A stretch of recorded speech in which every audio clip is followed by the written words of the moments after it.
안녕하세요. 김성길 목사와 함께하는 예수님 이야기 제4단원의 이 시간에는 171회가 되겠습니다. 염려와 고민을 해결하는 방법들 7번째, 그리고 현실적으로 우리가 해야 될 그런 방법들 3번째가 되겠습니다. 문제가 부딪히고 그러면 고민만 할 것이 아니라 이제 해결하는 방법을 찾아야죠. 그런데 크게는 영적인 방법과 현실적 방법들이 있습니다. 지금은 이제 현실적 방법들, 우리가 어떤 일들을 하면서 하나님께 기도하고 해야 될 것인지 이런 부분들에 대해서 지금 살펴보고 있습니다. 자, 본문 말씀을 한번 먼저 또 읽어보겠습니다. 마태복음 6장 25절로 34절. 그러므로 내가 너희에게 이르노니 목숨을 위하여 무엇을 먹을까 무엇을 마실까 몸을 위하여 무엇을 입을까 염려하지 말라. 목숨이 음식보다 중하지 아니하며 몸이 의복보다 중하지 아니하냐. 공중의 새를 보라. 심지도 않고 거두지도 않고 창고에 모아들이지도 아니하되 너희 하늘 아버지께서 기르시나니 너희는 이것들보다 귀하지 아니하냐. 너희 중에 누가 염려함으로 그 키를 한 자라도 더 할 수 있겠느냐. 또 너희가 어찌 의복을 위하여 염려하느냐. 들의 백합화가 어떻게 자라는가 생각하여 보라. 수고도 아니하고 길쌈도 아니하느니라. 그러나 내가 너희에게 말하노니 솔로몬의 모든 영광으로도 입은 것이 이 꽃 하나만 갖지 못하였느니라. 오늘 있다가 내일 아궁이에 던져지는 들풀도 하나님이 이렇게 입히시거든 하물며 너희일까 보냐. 믿음이 작은 자들아. 그러므로 염려하여 이르기를 무엇을 먹을까 무엇을 마실까 무엇을 입을까 하지 말라. 이는 다 이방인들이 구하는 것이라. 너희 하늘 아버지께서 이 모든 것이 너희에게 있어야 할 줄을 아시느니라. 그런즉 너희는 먼저 그의 나라와 그의 의를 구하라. 그리하면 이 모든 것을 너희에게 더하시리라. 그러므로 내일 일을 위하여 염려하지 말라. 내일 일은 내일이 염려할 것이요 한날의 괴로움은 그날로 족하니라. 아멘. 자, 지금까지 고민을 해결하기 위한 현실적 방법 2가지를 우리가 지난 시간들을 통해 살펴봤습니다. 하나는 분석하라. 네, 물론 영적인 방법을 같이 동원하는 것이죠. 그렇지만 현실적으로도 우리가 해야 될 역할들이 있습니다. 우선 분석하라. 2번째는 염려하고 고민하다가 오늘을 놓치지 마라. 네, 오늘을 살다 보면 염려가 해결될 수 있는 길들도 있거든요. 자, 이 시간은 이제 3번째 내용으로 최악의 상황을 받아들이기로 결심을 해보라. 네, 최악의 상황이 왔다. 그랬을 때 그걸 수용할 수 있는 그 현장을 만들어 보라는 것이죠. 이게 아주 중요한 방법입니다. 저도 어떤 일을 처리해 나갈 때 이 일을 처리해 나가다가 최악의 상황은 어떤 일이 벌어질 수 있나. 네, 그래, 그렇다면 그렇게 받아들이자. 그러면 이제 마음이 편안해져요. 그리고 그 일을 진행할 수가 있습니다. 자, 고민거리가 있을 때 그것을 해소하기 위한 중요한 방법으로 고민거리를 분해하는 것입니다. 그래서 덩어리를 작게 세분화해서 만들고 그 중에 최악의 시나리오가 어디까지 갈 수 있는지를 살피고 그것을 받아들이겠다고 결심을 하는 것이죠. 자, 여기에 대해서 카네기가 소개하는 책 속에, 데일 카네기의 책 속에 소개된 옛날 그때 당시의 이야기 하나를 소개해 드리겠습니다. 에어컨디션을 처음 만든 엔지니어가 있었습니다. 그런데 이 사람이 일을 하다가 문제가 발생해서 크게 실패할 그런 어려움에 처해 있었던 이야기예요. 그래서 그런 상황 속에서 이 사람은 염려와 고민거리를 어떻게 해결했느냐, 바로 오늘 소개하고자 하는 최악의 상황을 상상해보고 그걸 받아들이겠다고 결심을 딱 하는, 이걸 통해서 이 사람은 문제와 염려와 고민에서 빠져나왔고 그 뒤부터도 이 사람은 계속 그런 방식으로 문제를 해결해 갈 수 있었다고 합니다. 한번 읽어드리겠습니다. 내가 버펄로의 주물 회사에 근무하고 있을 때 이 사람은 이제 컨디션의 엔지니어 이야기예요. 한 번은 크리스탈시에 있는 판유리 공장으로 가스 정화 장치를 하러 갔었다. 그것은 가스에서 불순물을 제거하여 연소 과정에서 엔진의 고장이 생기지 않도록 하기 위한 것이었다. 가스를 정화하는 방법은 아주 새로운 것으로서 지금까지 꼭 한 번 다른 조건 아래서 시험했었다. 그런데 하는 일에 뜻하지 않은 문제가 발생했다. 항상 계획하고 가다 보면 뜻하지 않은 문제가 발생하게 되고 이것 때문에 고민하게 되고 걱정하게 되는 것이죠. 자, 이 사람도 이제 그런 문제가 발생을 한 거예요. 정화장치는 어느 정도까지는 기능을 발휘했으나 우리가 보증한 것만큼 기능을 발휘하지 못했다.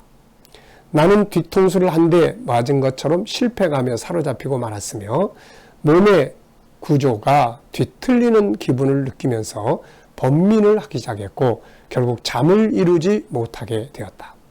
고민이 하기 시작한 거죠. 자기가 개발한 것이 제 역할을 하지 못하고 실패하니까 그것 때문에 이제 손해볼 것들이 막 밀려오기 시작을 하니까 번민하고 고민하기 시작을 한 겁니다. 그러나 이러는 동안에 나는 쓸데없는 생각에 사로잡혀보았자 아무런 소용이 없다는 생각이 들었다. 예수님께서 염려함으로 한다고 해서 그 키가 한 잔 더 하겠느냐. 쓸데없는 거죠, 사실.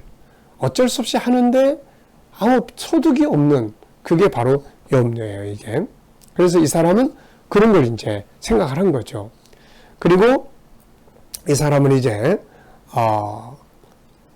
문제를 처리하는 방법을 생각하기 시작한 거죠.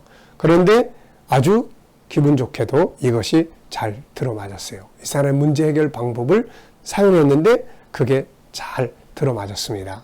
그리고 그 뒤로 30년 동안이나 이 사람은 그 방법을 사용을 해오고 있는데 누구나 염려 고민 속에서 할 수 있는 아주 간단한 방법으로 이야기를 해요. 그래서 이것이 3단계로 이제 이야기를 합니다.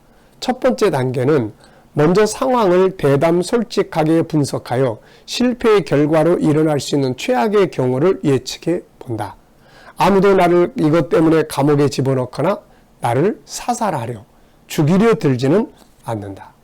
이것만큼은 분명하다. 그러나 나는 일자리를 잃게 될 수는 있을 것이다. 내 고용주는 내가 애써 장치한 기계를 떼버리고 지금까지 쏟아놓은 20만 달러의 비용을 손해볼지도 모른다. 옛날의 돈이니까 이게 엄청난 돈이죠. 네, 손해볼지도 모른다.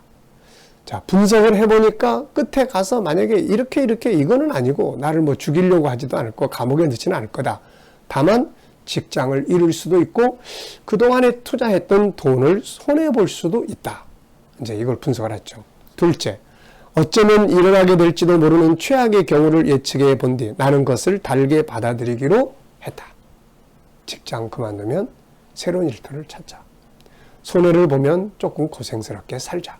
이렇게 받아들인 거죠. 나는 스스로에게 타일렀다. 이번 실패는 나의 이력에는 오점이 될지 모른다. 나는 일자리를 잃게 될지도 모른다. 그러나 일자리를 잃게 된다면 고용 조건은 지금보다 나빠질지 모르지만 다시 새로운 일자리를 구하면 된다.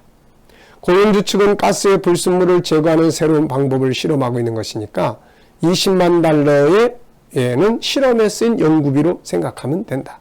이렇게 일어날 수 있는 최악의 경우를 예측하고 이것을 달게 받아들이기로 결정한 순간 실로 중대한 변화가 일어났다.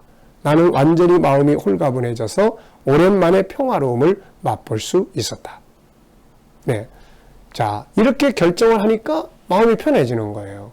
셋째, 그 뒤부터 나는 이미 정신적으로 받아들인 최악의 사태를 조금이나마 완화시키기 위해 조용히 나의 시간과 정력을 집중시켰다. 자, 이렇게 받아들이고 하고 난 다음에는 가만히 있는 게 아니라 조금 더 덜 손해볼 방법이 무엇일까를 찾아내는 거죠. 네. 그래서 여기에서 당연한 20만 달러가 아니라 2만 달러입니다. 2만 달러의 손실을 조금이라도 덜 수 있는 방법을 찾으려고 노력했다. 나는 여러 가지로 실험한 끝에 5천 달러를 부속 장치에 들인다면 잘 될 것이라고 생각을 했다. 그래서 이를 실행한 결과 2만 5천 달러를 손해보는 대신 1만 5천 달러를 벌었던 것이다. 그러니까 5천 달러를 더 투자를 했어요. 그래서 그걸 다시 살려냈습니다. 그러다 보니까 결국은 5천 달러만 더 손해를 보게 됐던 것이죠. 자, 이 세 가지, 이 사람이 사용한 이 방법 세 가지. 하나는 분석을 합니다. 그리고 최악의 상황을 가정해 보는 거죠. 그리고 난 다음에 그걸 받아들이기로 결정을 합니다. 그리고 난 다음에는 그것이 이루어지기까지 그 사이에 손해를 덜 볼 수 있는 방법을 연구를 하는 거죠. 아주 그야말로 체계적인 방법이에요, 이게. 자, 만일 내가 내내 번민을 계속했다면 아마, 이렇게 되지 못했을 거다. 왜냐하면 고민의 가장 나쁜 특징이 하나는 집중하는 능력을 잃게 하는 데 있기 때문이다. 즉 우리가 최악의 사태에 맞닥뜨렸을 때 그걸 정신적으로 받아들일 것을 마음에 결심했다면 우리는 온갖 막연한 상상을 배제하고 침착한 마음으로 그 문제에 정신을 집중할 수 있는 상태가 된다. 이 이야기는 이미 오래전의 일이지만 실로 큰 도움이 되었으므로 나는 언제나 이것을 모든 일에 적용하고 있다. 그 결과 나의 생활은 완전히 고민으로부터 해방되었다. 자, 첫째는 어떻게 해요? 분석한다. 최악의 상황을 가정해본다. 두 번째는 최악의 상황이 오면 그래 이렇게 해보지 뭐 수용한다. 세 번째는 그 시간이 되기까지 시간을 사용해서 손해를 덜 볼 수 있는 방법들을 찾아낸다. 많은 손해볼 거 9,000원 손해보면 1,000원이 더 남잖아요. 이 세 가지를 이 사람은 평생 적용하며 근심과 걱정에서 자기를 자유케 하게 살았던 거죠. 자, 이것은 아주 중요한 고민 해소법입니다. 수용하는 거예요. 최악의 상황을 받아들이는 거예요. 예수님은 자신의 십자가를 인하여 고민하셨지만 이것을 받아들이기로 결심하시죠. 아버지께서 주신 잔을 내가 받아들이지 않겠느냐. 욥도 역시 수용합니다. 주신 자도 하나님이시요 거두신 이도 하나님이시다. 그러면서 자기가 받은 고난을 수용해요. 요셉도 마찬가지예요. 형제들에게 미움받아서 팔려갔을 때 그는 자기의 고난을 수용하는 놀라운 능력을 발휘합니다. 수용이라는 게 참 중요한 거예요.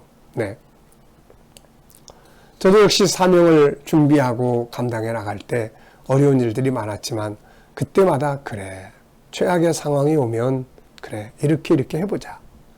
그래서 그 뒤로 이런 것들이 아마 조금 그래도 몸에 좀 밴 것 같아요. 그래서 어떤 상황들이 벌어지면 항상 분석하고 최악의 상황을 생각해보고 그래 거기까지 감내할 수 있다. 그러면 뭔가를 출발하고 아니면은 아예 하지 않는 것이 더 낫죠. 최악의 상황을 자기가 수용할 수 있는 자신이 없으면은 거기에 대한 생각이 없이 가면 이게 문제가 생기게 되는 것이죠. 자, 여기에 관한 이야기들이 좀 있습니다. 모든 일을 있는 그대로 받아들이라. 왜냐하면 일단 일어나버린 사실을 받아들인다는 것은 불행의 결과를 이겨내는 첫 걸음이다. 참다운 마음의 평화는 최악의 사태를 감수하는 데서 얻어지며 이는 심리학적으로 에너지의 해방을 의미한다. 어떤 사람은 라디오를 듣다 보니까 암으로 인하여 죽음의 날을 기다리고 있던 사람이 있었는데 날마다 너무 힘들고 고통스러운데 어느 날 이런 생각이 들은 거예요. 그래 이왕 죽을 거 받아들이자. 이거를 받아들이다 보니까 마음이 편안해져요. 역설적으로 이것이 계기가 돼서 삶을 즐겁게 살게 되고 이게 동기가 돼서 치료받고 살아난 그런 이야기를 라디오 방송에서 어느 분 나와서 하는 이야기를 들어봤습니다. 받아들이기로 한 다음에는 차선책으로 할 수 있는 최선의 단계를 찾는 거죠. 사실 이것은 하나님이 주신 공식입니다. 하나님은 우리에게 너희 염려를 주께 맡기라고 하셨죠. 맡긴다는 것은 내가 어떻게 해보려고 하는 고민을 내려놓는 거죠.